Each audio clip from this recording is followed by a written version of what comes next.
루키 4장 13절에서 17절까지 말씀, 저와 여러분이 한 절씩 교독하겠습니다. 이에 보아스가 룻을 맞이하여 아내로 삼고 그에게 들어갔더니 여호와께서 그에게 임신하게 하심으로 그가 아들을 낳은지라. 여인들이 나오미에게 이르되 찬송할지로다. 여호와께서 오늘 내게 기업 물을 자가 없게 하지 아니하셨도다. 이 아이의 이름이 이스라엘 중에 유명하게 되기를 원하노라. 이는 내 생명의 회복자이며 내 노년의 복량자라. 곧 너를 사랑하며 일곱 아들보다 귀한 내 며느리가 낳은 자로다 하니라. 나오미가 아기를 받아 품에 품고 그의 양육자가 되니. 같이 읽읍시다. 그의 이혼 여인들이 그에게 이름을 지어주되 나오미에게 아들이 태어났다 하여 그 이름을 오벳이라 하였는데 그는 다윗의 아버지인 이새의 아버지였더라. 아멘. 오늘 11월 우리 둘째 주 2부 예배 나오신 우리 모든 성도님 한 분 한 분을 주님 이름으로 축복합니다. 우리 옆에 계신 분들, 우리 앞에 계신 분들 함께 이렇게 축복하며 우리 인사를 하십시다. 당신은 하나님의 축복의 통로입니다. 우리 이렇게 함께 축복하시면서 인사하십시다. 네. 자, 인사를 하라고 하면 첫 번째는 굉장히 어색하게 하세요. 우리 한 번 더 합시다. 정말 우리 마음을 담아서 옆에 있는 분들에게 정말 당신의 삶은 축복의 통로입니다 라는 이런 믿음의 고백을 가지고 함께 같이 인사를 나누십시다. 네.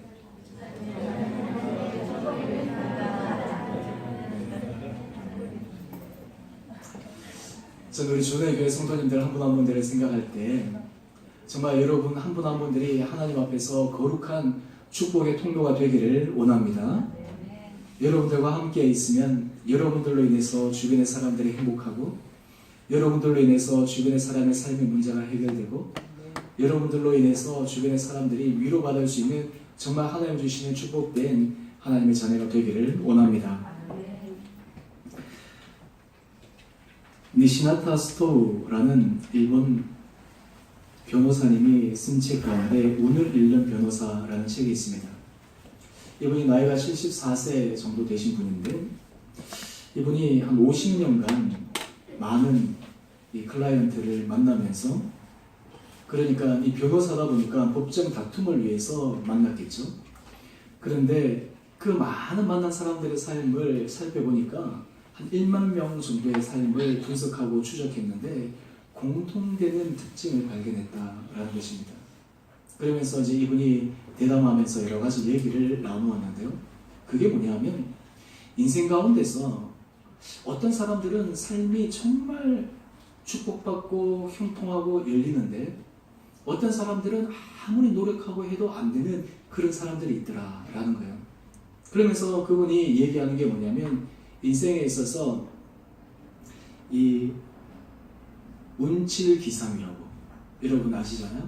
우리 인생에 있어서는 자기가 노력하면 다 된다라고 생각하는데 이 운이 7이고 기술이 3, 그러니까 이 하늘의 운이 따라야 된다라는 그런 것을 얘기합니다. 물론 이분이 기독교 신자도 아니고 해서 우리 기독교 관점에서 이것을 어떻게 보아야 될 것인가 라고 하는 것을 우리가 생각해 볼 필요가 있는데요. 근데 이분이 공통적으로 얘기하는 것이 있어요. 그것이 뭐냐면, 잘되는 사람은 잘되는 사람하고 짝을 이뤄서 살아간대요. 근데 안 되는 사람은 안 되는 사람하고 계속해서 짝을 이루어 살아간대요. 그 예로 이렇게 얘기합니다. 변호사가 처음에 소매치기를 이렇게 변호를 하잖아요. 그러면 그 한 번의 변호로 인해서 그 변호사는 소매치기 전문 변호사가 된대요. 왜냐하면 그 친구의 친구들이 다 그렇게 되니까 계속해서 그 사람들만 이렇게 몰려온다는 거예요. 또 잘 되는 사람들이 잘 되는 사람들끼리 이렇게 된다는 거예요. 그러면서 그분이 얘기하기에 종교도 갖고 있지 않은 분 같은데, 그분 얘기하는 것이 뭐냐면, 어떻게 그 사람에게 이런 행운 운이 통할까. 그런데 사람들의 모습을 가만히 들여다보니까 사람이 하늘의 도움을 받는 사람들은 특별히 삶 가운데서 굉장히 도덕적인, 그러면서 정직한 그런 삶을 살아가는 특징들이 있더라라고 하는 것입니다. 저는 그 이제 분과의 대담을 쭉 보면서 제가 그런 마음들이 들었습니다. 왜 하나님께서 우리 그리스도인들을 이 땅 가운데서 거룩한 삶을 살아가게 하실까? 왜 우리가 이 땅 가운데서 그리스도인들이 정결한 삶을 살아가게 하실까? 가만히 생각해 보니까 하나님의 은혜 복이 담기기 위해서 바로 우리가 거룩하고 정결한 삶을 살아갈 때 하나님의 은혜 도움을 받을 수 있기 때문이 아닌가라고 하는 것입니다. 여러분, 우리가 예수 그리스도를 주로 고백하는 수많은 사람들이 있지 않습니까? 우리나라에도 1000만 명이나 되는 개신교 신자들이 있다라고 하는데요. 그 많은 사람들 가운데서도 정말 하나님의 도움의 손길을 경험하며 가는 사람들이 있고, 어떤 사람들은 신앙생활을 하기는 하지만 하나님의 큰 도움의 손길을 경험하지 못하며 가는 사람들도 있습니다. 저는 이런 것들을 생각하면서 특별히 이번 주에 말씀을 준비하는데, 그렇다면 우리가 거룩하신 하나님을 붙들고 나갈 때 때로는 우리 삶 가운데서 모든 것이 술술 잘 풀리고 모든 것이 형통하고 모든 것이 그냥 생각한 이상으로 잘 되면 얼마나 좋겠습니까? 많은 실제로 우리 삶에 있어서는 우리 기대와는 다른 일들이 발생하고 때로는 예기치 않은 문제가 일어나는 그런 삶의 현실 가운데서 우리가 하나님 앞에서 어떤 믿음의 고백을 하기를 주님은 원하시는가? 라고 하는 질문이 들었습니다. 오늘 그러면서 제가 오늘 이 말씀을 가지고 함께 은혜 나누기를 원하는데요. 그것은 바로 우리 모든 믿는 사람들이 하나님을 사랑할 때 우리 하나님은 역전의 하나님이다 라고 하는 것을 고백하기를 원하시는구나 라고 하는 것을 생각해 봅니다. 우리가 때로는 하나님 앞에서 경건하고 정결하게 삶을 살아간다고 할 때 때로는 예기치 않은 그 가운데서도 하나님께서 우리에게 고백하기를 원하시는 역전의 하나님, 그 하나님을 고백하기를 주님은 원하신다라고 하는 것이에요. 저는 오늘 그러면 이 역전의 하나님은 도대체 어떻게 우리들에게 놀라운 은혜를 베푸시는가? 저는 바로 이 역전의 하나님의 모습을 보여주는 하나의 중요한 상징적인 사건, 바로 나오미를 통해서 여러분과 은혜 나누기를 원합니다. 원래 룻기서는 이 룻기라고 하는 이 책의 이름처럼 주인공이 룻입니다. 그래서 많은 경우에는 룻 중심으로 이 룻기서 전체를 바라봅니다. 근데 저는 오늘 역전 하나님이라고 하는 것을 묵상하면서 룻 대신 나오미의 인생, 나오미의 관점, 나오미가 고백한 하나님의 모습 가운데서 하나님께서 그의 삶을 어떻게 역전시켜 주셨는가라고 하는 것을 오늘 함께 여러분과 나누기를 원합니다. 오늘 하나님은 이 나오미의 인생을 통해서 역전의 놀라운 은총을 경험하게 하시는데, 이 나오미의 인생의 구비구비마다 그 역전의 하나님을 경험하는 삶의 단계가 있습니다. 그 삶의 단계가 바로 세 가지의 단계로 함께 같이 나누기를 원합니다. 첫 번째 단계는 무엇이냐면요, 하나님은 마라의 삶을 사는 인생을 긍휼히 여기십니다. 마라의 삶을 사는 인생. 오늘 이 마라의 삶, 이 부분에 대해서는 제가 조금 뒤에 가서 말씀을 드리겠습니다. 오늘 우리가 본문의 배경을 보면 룻기 1장 1절에 사사들이 치리하던 때에 그 땅 베들레헴 유대에 흉년이 들었습니다. 그래서 한 사람이 그의 아내와 그리고 아들들을 데리고 그 예루살렘을 떠나 모압 땅으로 이주를 해 갔습니다. 이 사람의 이름은 누구냐면 룻기 1장 2절에 보니까 그 사람의 이름은 엘리멜렉이고요. 그 아내의 이름은 나오미입니다. 그리고 두 아들의 이름은 말론과 기론입니다. 오늘 이들이 유다를 떠나서 모압 지방에 가서 삽니다.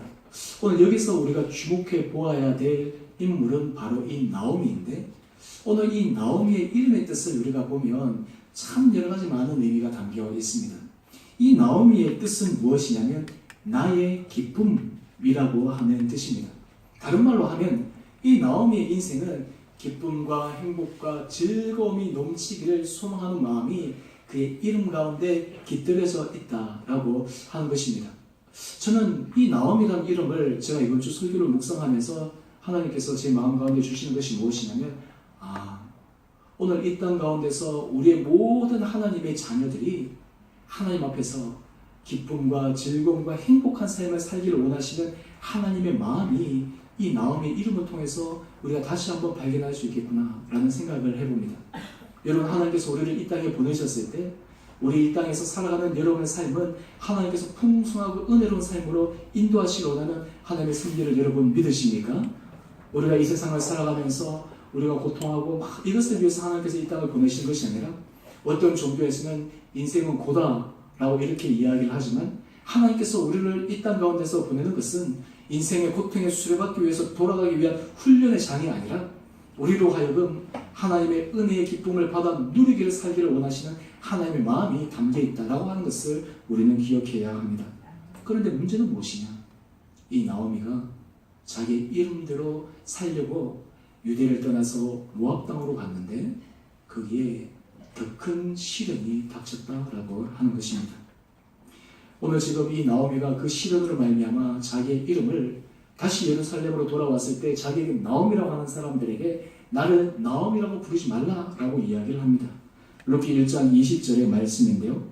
나오미가 이야기하기를 나를 나오미라고 부르지 말라, 나를 마라라 부르라 라고 이야기를 합니다. 여기서 이 마라라고 하는 뜻의 이름은 바로 쓰다, 괴롭다 라고 하는 뜻입니다. 출애굽기 15장 23절 말씀에 보면 이스라엘 백성들이 애굽을 나와서 처음으로 도착한 곳이 마라라는 곳인데요. 그곳에서 쓴물 때문에 그들이 머실 물로 고생을 한 곳이 이 마라였습니다. 다른 말로 하면 이 마라는 쓰다, 괴롭다. 그러니까 이 나오미의 인생이 원래 내 이름은 기쁨과 행복과 즐거움이 넘치는 그런 삶을 살기를 원하지만 실제 내 삶 가운데서는 이 마라, 쓰리고 괴로운 인생이다 라고 그가 고백하라고 한다는 거예요. 도대체 어떤 일이 일어났기 때문이죠? 오늘 룻기 1장 3절을 보면 이 나오미가 모압 땅으로 갔는데 청천벽력과 같은 일이 일어났습니다. 그의 사랑하는 배우자가 죽었습니다. 여러분, 사람의 스트레스 지수 가운데 굉장히 높은 지수 가운데 하나가 무엇이냐면요, 자기 배우자가 죽는 거예요. 여러분, 갑자기 배우자가 사망했다, 배우자가 죽었다 라고 했을 때 이 사람들이 느끼는 심리적인 불안과 심리적인 공포는 굉장합니다. 옆에 있을 때는 그냥 당연히 있는 줄로 생각했는데 떠나고 나서는 그의 마음이 굉장히 고통스러운 것을 알 수 있습니다. 특별히 부부관계가 좋고 부부간에서 행복한 사람일수록 그 고통이 더하고요. 때로는 그 여러 가지 관계가 어려운 사람들은 오히려 자기 안에 후회하고 자책하는 마음이 들기도 하고요. 오늘 지금 이 나오미 입장에서는 이 모압 땅에서 이 가정 경제를 책임져야 될 이 남편이 죽었다라고 하는 것은 실제적인 그의 삶의 스테이터스가 하락한다는 것을 의미합니다. 요즘 시대는 이 여성들도 경제활동도 할 수 있고 그리고 사회적으로 여러 가지 할 수 있는 여건과 기회가 주어지지만 당시 사회에서는 남성 중심의 사회, 남성의 경제 주도권을 가지고 남성이 가정과 그리고 자녀들을 먹여 살리는 구조에서 남편이 죽었다, 남편이 없다 라고 하는 것은 다른 말로 하면 과부가 되었다 라고 하는 것은 우리가 신약 성경에도 보면 구제의 대상이 될 정도로 그의 삶이 심각한 경제적인 어려움에 직면한다 라고 하는 것입니다. 오늘 지금 이 나오미는 심리적으로 남편이 죽었을 뿐만 아니라 경제적으로도 심각한 위협에 빠져 있고 또 지금 낯선 땅, 이 모압 땅에서 살아갈 때 그의 마음은 굉장히 착잡하고 어려웠을 것입니다. 그런데 그의 불행은 여기에서 끝난 것이 아니었습니다. 룻기 1장 4절 하반절에서 5절까지 보면 한 10년쯤 지난 뒤에 그나마 남편이 죽고 난 다음 남편 대신 아들을 뱃삼아 아들을 가지며 힘이 되고 살아왔는데 그의 두 아들, 하나도 아니고 두 명의 아들이 다 죽습니다. 말론과 기론. 이제 그 집에 남자라고는 아무도 없어요.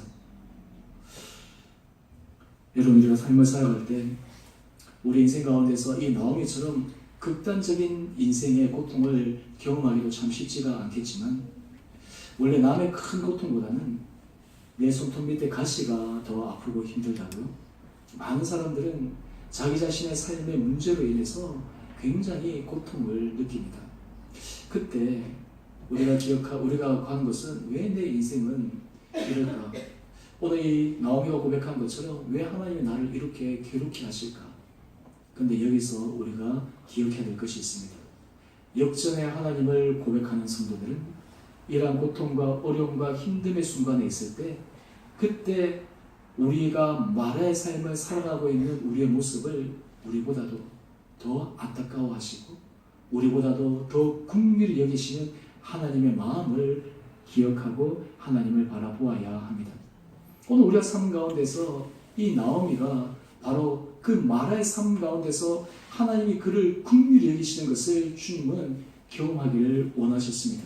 도대체 어떻게 하나님은 그를 긍휼히 여기시고 하나님은 그에게 새로운 길을 허락하셨습니까? 두 번째 포인트가 무엇이냐면요. 이 역전의 하나님을 고백하는 사람은 하나님이 나를 긍휼히 여기시는구나 라고 하는 것을 고백할 때 그 다음 하나님은 사람이 어려움을 감당하시도록 피할 길을 여시는 분임을 고백하는 사람입니다. 여러분, 우리가 어떤 문제가 있고 시험을 만날 때 우리가 그때 꼭 생각해야 될 것을 한쪽 문이 닫히면 하나님께서 다른 쪽 문을 여시겠구나. 또 이쪽에서 문제가 생기면 그것 때문에 힘들어하는 것이 아니라 하나님께서 내 삶을 우회해서 더 좋은 길로 가게 하시겠구나 라고 하는 그 믿음의 고백을 하기를 원하신다라고 하는 거예요. 오늘 지금 이 나오미는 남편과 아내가 죽고 난 다음 그의 가정에 남아있는 두 여인이 또 있었는데 바로 며느리였습니다. 첫 번째 며느리는 오르바요, 두 번째 며느리는 룻이었습니다. 근데 나오미 입장에서 한번 생각해 보세요. 남편도 다 죽고 아이도 없는데 그 며느리를 자기가 데리고 산다라고 하는 것이 참 쉽지가 않잖아요. 그리고 이 며느리들이 어떤 의미에서는 자기 삶을 새롭게 시작할 수 있는 그런 기회를 주어야 된다라고 하는 마음도 이 나오미에게 있었을 것입니다. 그러면 이제 자기 혼자 남게 되니까 사실 자기 앞이 암만 막막하더라도 이 며느리의 삶을 자기로 인해서 불행하게 만들 수는 없겠다라는 생각으로 이 나오미는 두 며느리를 떠나라고 합니다. 그런데 첫 번째 며느리는 몇 번의 간청 끝에 돌아갑니다. 그런데 두 번째 며느리 이 룻은 그가 이렇게 고백을 합니다. 바로 루키 1장 16절의 말씀인데요. 오늘 루키 1장 16절의 말씀이 이 루키서 전체의 주제의 말씀입니다. 오늘 이 룻이 하는 말이 이렇습니다. 어머니께서 가시는 곳에 나도 가고 어머니께서 머무시는 곳에 나도 머물겠나이다. 어머니의 백성이 나의 백성이 되고 어머니 하나님이 나의 하나님이 되시리니. 저 오늘 이것을 고백하면서 아마 여러분들 중에 아마 며느리가 있는 분도 있으시고 아마 여러분이 지금 며느리 입장에서 시어머니를 대하는 분들도 있으실 텐데요. 먼저 시어머니 입장에서 보면 이 며느리가 이 시어머니에게 어머니가 가는 곳에 나도 가고 어머니의 백성이 나의 백성이 되고 어머니의 하나님이 나의 하나님이 되겠다 라고 전적으로 어머니를 신뢰하고 어머니에게 힘을 주는 그런 며느리, 생각만 해도 기분 좋지 않습니까? 어떤 사람들은 또 그렇게 얘기를 합니다. 며느리가 또 너무 잘해도 또 부담스러워가지고 또 적정한 거리를 또 띄우고 하려고 하는 그런 마음도 있는데요. 또 반대로 며느리 입장에서 여러분 시어머니에게 이런 고백을 하고 할 수 있다면 어떻겠습니까? 아까 전에 제가 말씀을 드린 운을 잃는 변호사라는 그 분이 대담하는 가운데 그런 얘기가 나옵니다. 이 남편이 죽고 이 며느리가 홀로 남은 어머니를 최선을 다해서 이렇게 모셨다라고 하는 거예요.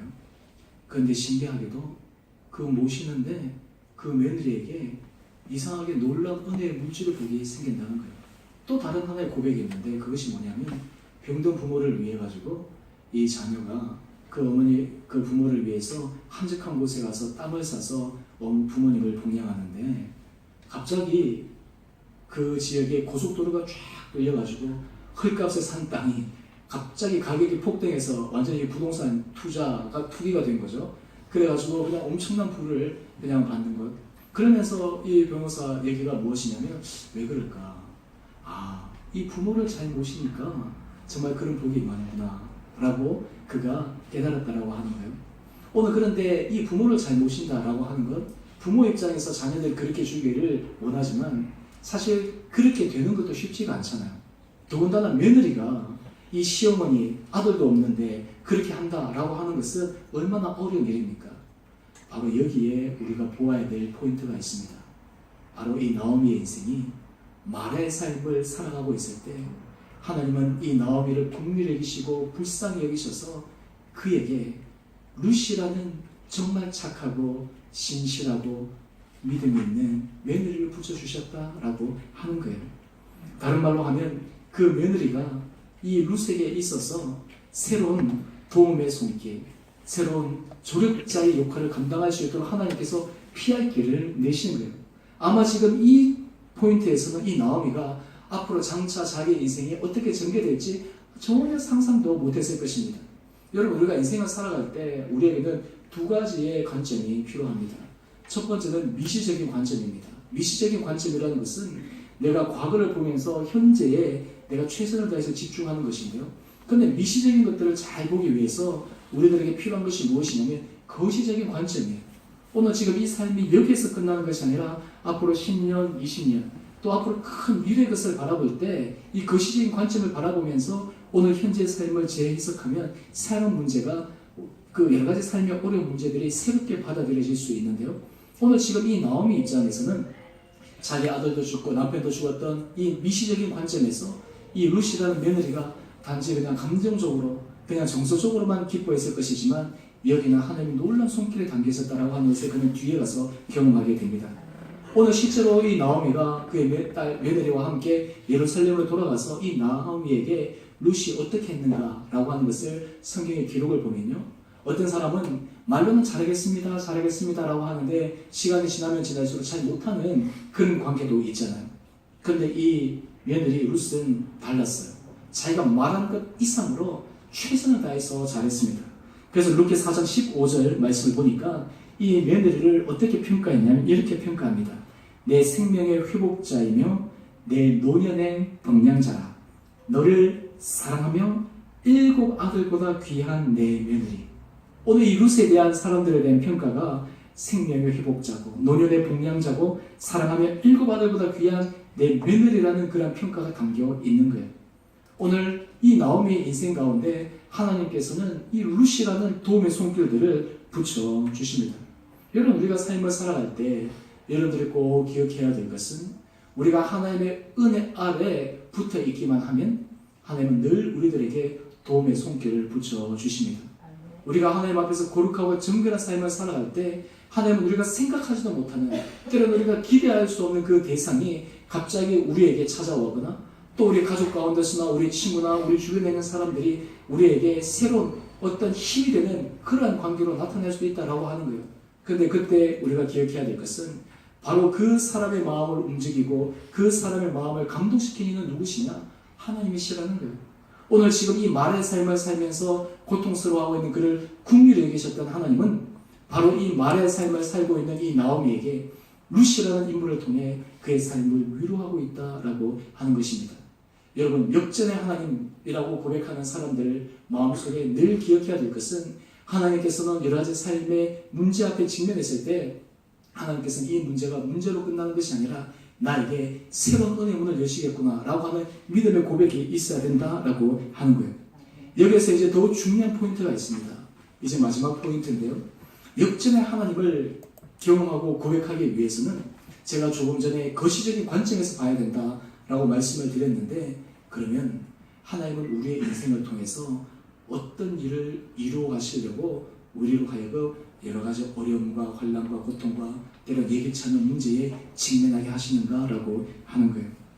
오늘 세 번째 포인트는 하나님은 역전의 하나님이시기 때문에 사람의 인생을 하나님의 크신 섭리 가운데 인도하시는 분임을 고백하기를 우리는 주님은 원하십니다.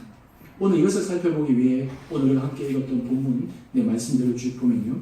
오늘 루키 4장 13절에 보면 이제 거두절미하고 이 룻이 예루살렘으로 돌아와서 보아스라는 사람과 결혼을 합니다. 그리고 이 보아스를 통해 아들을 낳습니다. 오늘 이 아들이 태어났는데 이 아들의 이름이 누구냐 하면 루키 4장 17절 말씀을 한번 보시죠. 그 아들의 이름이 오벳이라는 사람입니다. 근데 이 오벳은 누구냐 하면요, 다윗의 아버지인 이새의 아버지였어요. 한마디로 얘기해서 이 다윗의 할아버지가 되는 거예요. 오늘 하나님께서 이 지금 나오미의 계보를 통해, 다른 말로 하면 이 나오미의 그 파란만장한 인생 가운데 그 며느리 룻이 새로운 사람 보아스를 만나가지고 다윗 가문에 계보를 잇는 그런 사람이 되었다라고 하는 것이에요. 오늘 근데 여기에서 우리가 기억해야 될 것이 있습니다. 그 인물이 누구냐면 하나님께서 이 일을 이루시는데 놀라운 사람을 사용하시는데 바로 보아스라는 사람입니다. 도대체 어떻게 이 룻이 보아스를 만났을까? 또한 하나님은 이 보아스를 통해서 어떻게 놀라운 일을 또 이 다윗 가문의 일을 이루셨을까라고 하는 것을 우리가 살펴보아야 되는데, 이 보아스는 경제적으로 굉장히 유력한 사람입니다. 굉장히 명망가입니다. 그런데 이 보아스에 대한 소개가 예수님의 족보 가운데도 등장하는데요. 마태복음 1장 15절을 보면 오늘 이 마태복음에 이방 여인이 등장하는데, 그 등장하는 한 인물이 유독 눈에 띕니다. 누구냐 하면 보아스의 어머니가 라합이라는 거예요. 바로 여리고에서 창기였던 그 라합이 이 보아스의 어머니였습니다. 오늘 지금 이 보아스는 굉장히 경제적으로도 사회적으로 유력한 그런 가문에 속하였지만 그에게 있어서도 아픈 상처가 있었습니다. 다른 사람에게 내세우지 못하는 어머니에 대한 아킬레스건이 있었던 거예요. 오늘 실제로 이 보아스의 이 부계 쪽은 어떠냐를 우리가 조금 살펴볼 필요가 있는데, 이 보아스의 아버지는 살몬이라고 하는 사람으로 소개했습니다. 성경에는 이 살몬이라고 하는 인물이 여기만 등장하기 때문에 자세하게 언급은 없는데, 이 살몬, 내 아버지에 대해서는 성경에 여러 가지 기록되어 있습니다. 이 마태복음 1장 4절을 보면 이 살몬의 아버지가 누구냐면 나손이라고 하는 사람이에요. 이 나손이 누구냐면요, 민수기 2장 3절에 보면 이스라엘 백성들이 출애굽에서 행군을 하는데 각 지파별로 군대 장관, 그러니까 대표하는 사람들을 세웁니다. 이 나손이 누구냐면 바로 유다 자손의 지휘관, 한마디로 해서 유다 지파에 있어서 굉장히 유력한 그런 사람이 이 나손이었다라고 하는 것이에요. 또한 뿐만 아니라 이 나손이 그 당시 이 사람의 영향력이 얼마나 컸냐 하면요, 출애굽기 6장 23절 말씀을 보게 되면 이 아론이라는 사람이 등장하는데, 아론이 그의 배우자가 누구냐면 엘리세바예요. 이 엘리세바가 누구냐면 나손의 누이입니다. 그러니까 아론과 이 나손이 어떻게 된다고요? 매형배제 사이가 되는 거예요. 그러니까 이 모세가 나중에 이 여리고 정탐꾼을 보낼 때 믿을 만한 사람을 보내야 되잖아요. 그러니까 아마 이 나손의 아들인 살몬, 정탐꾼 2명 가운데 한 명인 이 살몬을 보낸 것 같아요. 그래서 아마 성서학자들이 아마 이 살몬이 자기를 숨겨주었던 그 라합과 사랑에 빠져서 결혼해서 결국에는 이 보아스의 가문이 이방 여인이 들어오게 되는 계기가 되었다라고 이야기를 합니다. 여기서 우리가 기억해야 될 것은 무엇이냐면 이 나오미의 인생 가운데서 큰 하나님의 섭리가 있었습니다. 나오미의 아들이 죽었는데 실제로 나오미의 아들이 살아 있었으면 어떤 의미에서는 이 나오미의 손주가 이 유다 지파에 그리고 다윗 가문의 자손으로 들어가지도 않았을 뿐만 아니라 그냥 하나의 일개 평범한 삶으로 살았을 텐데, 삶에 있어서 정말 예기치 않은 고통과 어려움이, 다른 말로 하면 이 보아스라는 이 인물을 이 룻이 만나버리면서 다윗 가문의 그런 계보의 조상이 되었다라고 하는 거예요. 여러분, 여기에 우리가 주목해야 합니다. 하나님, 우리가 인생을 살아갈 때 역전의 하나님은 우리의 인생의 고통과 아픔과 슬픔을 하나님의 거대한 섭리 가운데서 새롭게 활용을 하십니다. 그것을 통해서 하나님의 놀라운 구원의 역사를 이루어 가십니다. 이 룻이 그가 어머니를 따라서 다시 이 유대로 왔을 때, 또 이 보아스는 나이가 늙어서까지 그 어머니의 아킬레스건 때문에 결혼도 하지 못하고 힘들어하고 있는데, 이 모압 여인과 결혼해서 낳은 아들이 그것이 다윗 가문의 다윗의 할아버지가 되고, 이 다윗 가문을 통해서 예수 그리스도가 태어날 줄은 누가 알았겠습니까? 그 일을 하신 것은 사람이 계획하는 것이 아니에요. 하나님께서 하시는 것입니다. 오늘 우리가 역전의 하나님이라고 하는 것을 고백할 때 바로 하나님은 우리의 인생을 하나님의 거대한 섭리 가운데서 인도하고 계신다라고 하는 것을 우리가 믿음으로 고백하기를 원하십니다. 오늘 여러분의 삶 가운데 힘들고 어려운 일들이 있으십니까? 여러분의 삶 가운데서 정말 하나님께서 역전시켜 주시기를 원하시는 그런 삶의 문제들이 있습니까? 기억해야 될 것은 하나님, 이것은 내 삶의 문제가 해결되는 것이기도 하지만 하나님, 이것을 통해서 하나님의 거시적인 관점에서 어떤 놀라운 일을 이루기를 원하십니까?